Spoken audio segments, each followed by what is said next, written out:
In today's video, I'm going to teach you how to send voice messages on Discord on PC. To get started, head over to your Discord dashboard on your computer.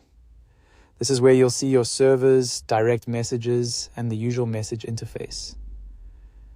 Before we jump in, there's one important thing to know. Discord officially supports recording and sending voice messages directly from the mobile app, not from the desktop app in the same native way. On PC, you can still listen to voice messages, but if you want to send one from your computer, the practical workaround is to record your message as an audio file first and then upload that file into the chat.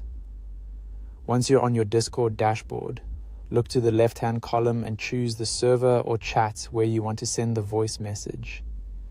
This could be a direct message, a group chat, or a channel inside one of your servers, depending on where you want the audio to go. Make sure you've opened the exact conversation you want, since the file will be sent there once uploaded.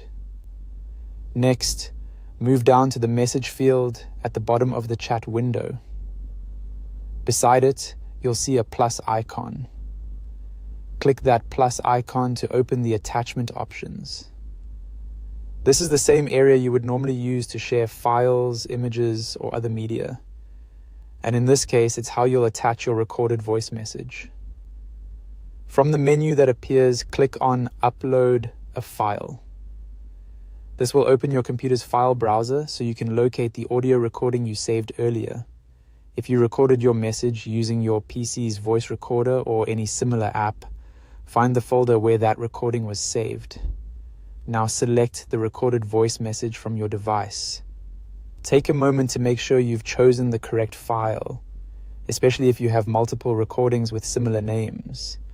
It's also a good idea to keep your recording short, clear, and easy to understand, so the person receiving it can play it without any confusion.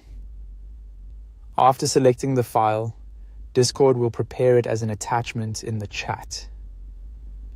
At that point, all that's left to do is send it. Once you send it, the audio file will appear in the conversation, and the other person or group members will be able to access and listen to your message from there. And that's how you send a voice message on Discord using a PC. It's not the built-in mobile voice message feature, but it gets the job done quickly and clearly from your desktop.